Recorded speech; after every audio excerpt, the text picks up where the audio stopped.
투미TV 시청자 여러분 반갑습니다. 당신의 부동산 주치 김재경 소장입니다. 2022년 5월 10일 드디어 윤석열 대통령 시대가 본격적으로 열렸습니다. 그래서 투미TV에서 특집 방송을 한번 기획해 보았습니다. 바로 서울특별시 용산구를 주목하라입니다.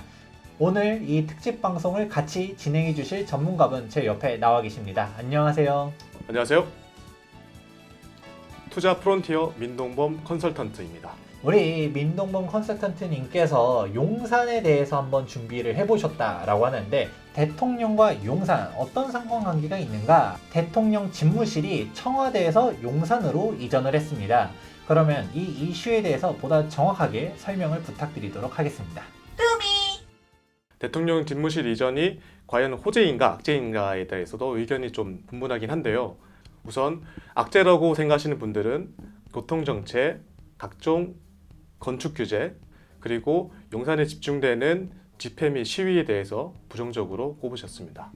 그리고 호재라고 생각하시는 분들은 용산공원과 용산구에 산재되어 있는 정비사업들이 속도감 있게 추진될 것으로 예상하고 있습니다.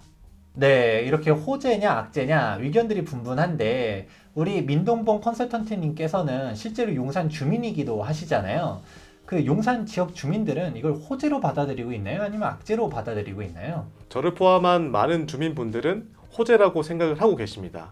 대신에 딱 한 가지 걸리는 게 있는데, 이것 때문에 추가적인 규제가 있을까에 대한 우려가 조금 있긴 합니다. 그런데 4월 4일자 이렇게 뉴스를 보시게 되면은 인수위에서는 용산에 추가적인 규제가 절대 없다라고 이렇게 못을 박아놨고요.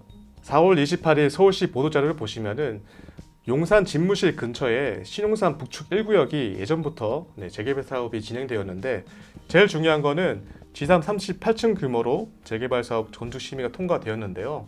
아무래도 높이 규제에 대한 우려가 가장 많았는데, 이런 것들이 다 우려가 해소가 되었다라고 볼 수가 있겠습니다. 실제로 용산의 아파트 값을 보시게 되면은 지속적으로 계속 강세를 이어가고 있고요. 대선 이후로 용산구 아파트 매매 가격이 실제로 상승세를 보여주고 있습니다. 네, 실제로 저도 대통령 집무실이 용산으로 이전하는 것은 호재라고 보고 있거든요. 우선 첫 번째로는 용산 정비창이라든가 용산 민족공원이 정말 멋지게 조성될 가능성이 높아졌다라고 할 수 있는데요.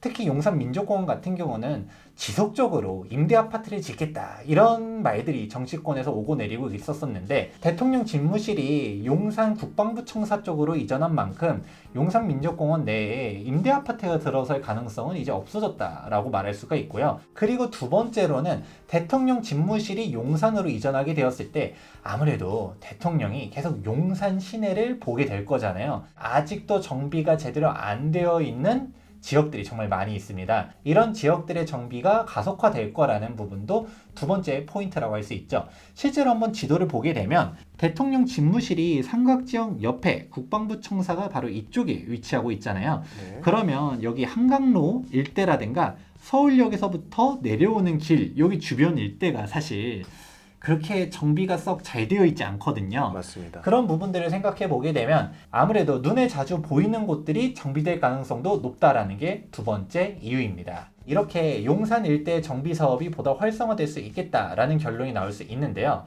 여기서도 어느 지역들을 주목하면 좋을지 한번 알아보도록 하겠습니다. 자, 우선 서울역부터 먼저 저희가 한번 살펴보겠습니다. 우선 작년 12월 신속통합기획에서 선정된 청파 2구역을 보실 수 있습니다. 그리고 그 밑에 보시면은 민간 재개발로 가고 있는 청파 1구역이 위치해 있고요. 그리고 그 위쪽으로 보시게 되면은 조그맣게 구역이 하나 있는데, 여기가 최근에 개발행위 제한 구역으로 지정된 곳입니다. 그리고 위쪽에 보시면은 신속통합기획에서 선정되진 않았지만 최종 후보지까지 가서 토지거래 허가 구역 및 개발행위 제한이 걸린 서계동 구역이 위치해 있습니다. 다음으로는 후암동 좀 체크해 보겠습니다.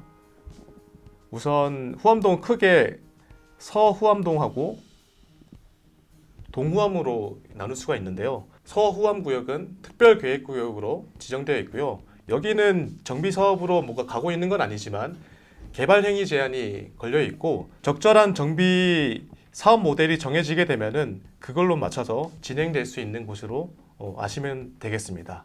그리고 오른쪽에 있는 동후암 같은 경우에는 신축이 매우 많이 이루어지고 있고요. 그리고 남산고돈지구를 바로 이제 받는 곳이다 보니까 리스크가 매우 높은 곳으로 저희가 판단하고 있어서 이 부분 투자에 있어서는 주의를 하셔야 되는 것으로 저희는 생각하고 있습니다. 후암동 좋죠. 문제는 이제 서후암을 가고 싶어도 금액이 비싸서 동후암을 묻는 분들이 정말 많아요. 더군다나 동호암에 특히 신축 빌라 업자분들께서 여기 개발된다 뭐다 하면서 열심히 푸시를 하고 있는데 서후암도 개발이 안 됐는데 동호암이 먼저 개발될 일은 없거든요. 그리고 법정 노후도 요건을 못 맞출 가능성들도 높기 때문에 동호암 투자는 약간 지양하시는 게 좋을 것 같습니다. 그러면 이렇게 서울역 주변을 한번 알아보았는데요. 이 밑에 쪽으로는 어느 지역들이 있나요? 다음으로 주목해 보셔야 될 곳은 원효로 일대를 보시면 좋을 것 같습니다. 최근에 정비구역 주민공람이 들어간 곳이 원효로 1가 사업구역이 있고요. 그리고 그 옆에 보면은 효창동 역세권 사업으로서 여기도 마찬가지로 개발행위 허가 제한 구역이 걸렸기 때문에 이것도 주목해 보시면 좋겠습니다. 다만 그 밑에 보시면은 효창공원 앞역 공공주택 복합사업 8차 구역이 있는데요. 3080 공공주택 복합사업으로 진행되는 곳이기 때문에 지금 매수하시게 되면은 현금 청산이기 때문에 투자를 하시면 안 되겠습니다. 다음으로 보셔야 할 곳은 원효로 3가 지역으로 볼 수가 있겠는데요. 이 구역 같은 경우에는 작년에 신속 통합 기획을 진행을 했었고 일부 구역 같은 경우에 오른편에 있는 구역은 최종 후보지까지 가서 토지 거래 허가 구역 및 건축 허가 제한까지도 걸려 있습니다. 이곳은 공공재개발 공모 신청을 해서 결과를 기다리고 있는 곳이기 때문에 주목해 보시면 좋겠습니다. 같은 원효로 3가 구역임에도 불구하고 동측과 다르게 서측은 지금도 신축 행위가 지속되고 있으니 투자에 대한 주의가 필요해 보입니다. 그리고 왼쪽에 조그맣게 있는 원효로 4가 구역이 있는데요. 여기는 모어타운으로 지금 공모를 신청해 놔서 결과 발표를 기다리고 있는 곳이니 이쪽도 주목해 보시는 것도 괜찮다고 보입니다. 다음으로는 한강로 일대를 좀 보실 필요가 있습니다. 한강로 일대 같은 경우에는 보통은 도시환경 정비 사업, 즉 상업지 재개발로서 지금 대부분 원활하게 진행되고 있고요. 여기 같은 경우에는 아무래도 투자 금액이 크고 개인이 매수하는 것보다는 부동산 시행사에서 많이 매입하고 있는 그런 추세로 지금 보입니다. 한강로 일대는 아무래도 많은 분들께서 문의는 주시지만 투자 금액 자체가 거의 20-30억 정도로 많은 금액이 들어가다 보니까 소액 투자는 좀 어렵다는 것도 염두에 두시면 좋겠습니다. 다음은 동구 이청동 재건축 리모델링 구역에 대해서 조금 설명을 드리겠습니다. 동부 이청동 재건축 사업 같은 경우에는 강변을 바라보고 있는 한강맨션을 주목해 보시면 좋고요. 그리고 뒤쪽으로 한가람 아파트라든지 강촌 아파트라든지 이쪽이 리모델링 사업으로서 지금 추진하고 있는 곳입니다. 마지막으로 한남 뉴타운에 대해서 조금 더 설명을 드리겠습니다. 한남 뉴타운 2구역부터 5구역까지는 지금 조합 설립이 돼서 벌써 지금 잘 진행되고 있고요. 오늘 집중해 보실 포인트는 과거에 해제됐던 한남 1구역을 주목해 보시면 좋겠습니다. 한남 1구역은 지난 신속 통합 기획에서 최종 후보지까지 갔으며 토지 거래 허가 구역 및 건축 제한이 걸려 있기 때문에 여기도 지금 노후도가 보존이 잘 되고 있고 그리고 주변의 다른 구역들이 지금 속도감 있게 잘 추진되고 있기 때문에요. 이곳 같은 경우에도 다른 곳은 비싸겠지만 1구역 같은 경우에는 조금 더 소액으로 한남 뉴타운을 접근해 볼 수 있는 그런 기회로 잡으시면 되겠습니다. 네, 이렇게 용산에서 주목해보면 좋을 지역들에 대해서 쭉 설명을 해보았습니다. 저는 여기서도 토지거래 허가구역 및 건축행위 제한구역으로 걸려 있어서 노후도가 보존되어 있는 지역들을 보면 좋을 것 같다라면서 일전에 컨설턴트님과도 영상 한번 찍어본 적이 있었는데요. 마지막으로 설명해 주셨었던 한남 1구역 같은 경우도 지금 한남 2구역부터 5구역까지는 현금이 24억에서 25억 정도가 필요하거든요. 그런데 한남 1구역은 지금 현재 투자금이 한 어느 정도로 들어가면 될까요?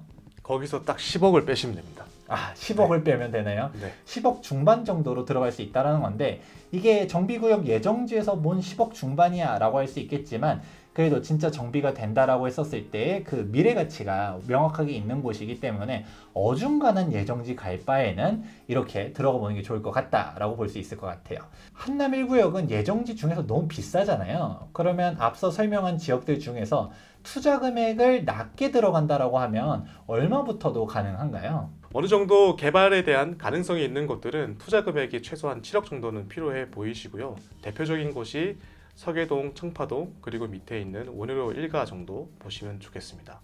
그런데 제가 방송 보다 보면 용산 2, 3억으로도 가능합니다 라고 하는 지역들이 있는데 그런 데는 도대체 어떻게 말하는 건가요? 아마 동무암 구역을 말씀하시는 것 같고요. 거기 같은 경우에는 기존 구축도 뭐 그렇지만 신축 빌라 같은 경우에는 전세가를 높게 맞춰가지고 일부러 갭을 좀 적게 맞춰서 그런 구역들이 아무래도 너무나 과도하게 지금 신축이 많이 지어져 있고 실제로 현장 가보시면 더더욱 많이 지어지고 있는 상황이다 보니까 이게 재개발될지는 신중하게 접근하실 필요가 있을 것 같습니다. 제가 전에도 부동산 플래닝에 대해서 설명드리면서 후암동 전체적으로 좀 시뻘게 보인다라고 할 수도 있겠지만 제가 그때 당시에도 뭐라고 얘기해드렸냐면 19년차로 한번 소트를 해보라고 했었습니다.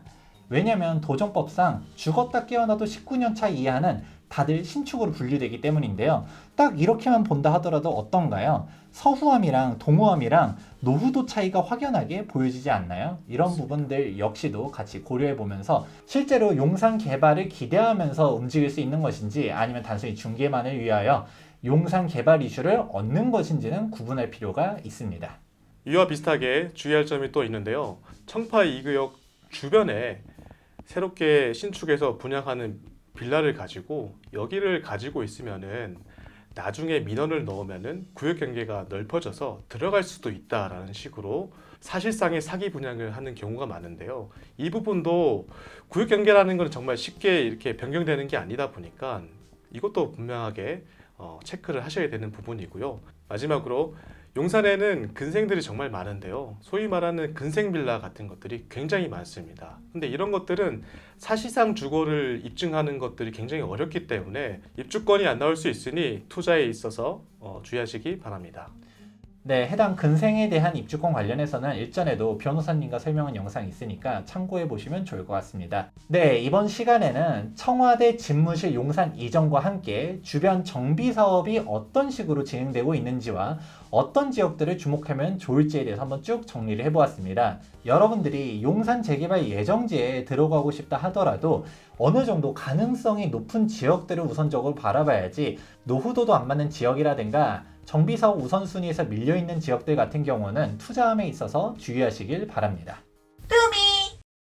오늘부터 본격적으로 윤석열 대통령 시대가 열렸습니다. 대통령 집무실이 용산으로 이전함에 있어서 실질적으로 용산 정비사업이 본격적으로 활성화가 될 것으로 기대가 되고 있는데요. 용산 정비사업에 관심이 있으신 분들에게 한 말씀 더 해주신다면 무엇이 있을까요? 용산 오늘이 제일 싸다. 하지만 제대로 공부하셔서 진흙 속의 진주를 발견하시기 바랍니다.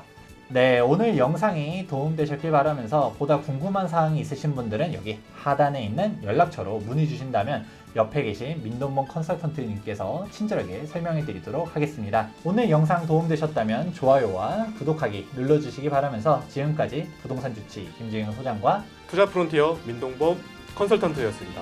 감사합니다.